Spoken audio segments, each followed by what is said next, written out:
Stranded at an Israeli airport, these passengers face a long wait to get home. The conflict in Gaza means America's airline regulator has banned flights to Israel. And the European regulator strongly recommends airlines avoid Ben Gurion Airport in Tel Aviv after a rocket fired from Gaza exploded near to it Tuesday. But these moves haven't gone down well in Israel. I can tell you, first of all, that we regret the American FAA decision. We think it was out of place, even according to their own regulations. There was no reason to halt the flights to and from Ben Gurion Airport, since Ben Gurion Airport is secure and completely safe. Also, according to all the checks that were made following yesterday's shooting. Lufthansa is one airline that's cancelled flights to Tel Aviv. One passenger affected by the ban sees a link to the downing of flight MH17 in Ukraine last week. After the most recent developments, I would say this is the only natural reaction after one plane was already shot down. Of course there are cancelled flights. Air France, Alitalia and the UK's EasyJet are just a few airlines that have suspended flights to Tel Aviv. But the cancellations haven't affected Tel Aviv Stock Exchange yet. It stayed flat this morning.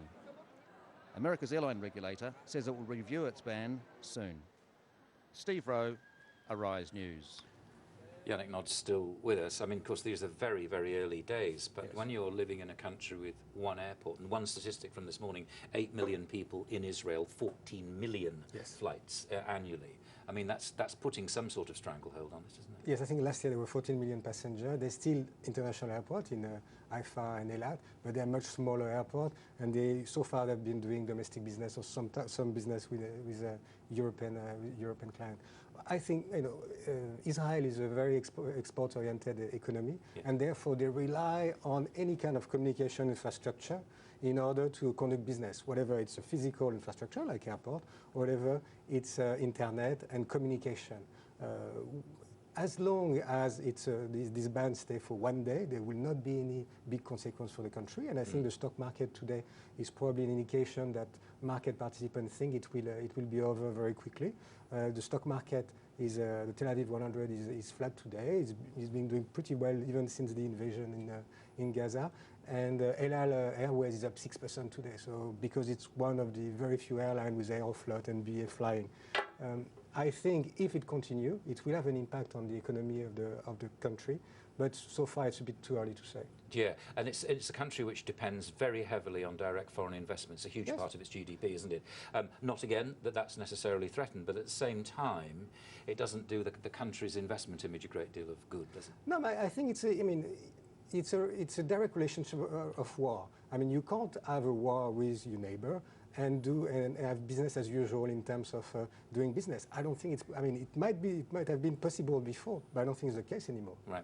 And just touching on that, I mean, just talking more generally about war zones, it looks as though flights actually will be longer, won't they? They'll take longer and go more miles to around these areas. What sort of impact will that have on an airline industry which is noted for its very thin margins? Exactly. I think one of the consequences of MH17 is, I mean, customers were surprised that plane will be able to fly over war zone. I mean, very high. I mean, at 30,000 feet. But they were surprised by that because there were very few countries. I think there were 5 countries now. There's 6 countries where it was forbidden to fly at all. Right now, whatever is from the regulator, the FAA or the European regulator, or whatever it's coming, it will come from airline themselves. I think it's very possible that a lot of participants will choose not to fly over war zone at all in order to avoid any kind of negative publicity or any kind of possibility of a bad event. It will mean that flight will be longer, more expensive, and more complicated to manage. And for the airline industry, it means more cost and probably thinner margin. Yannick, Naud, thanks very much. Thank you.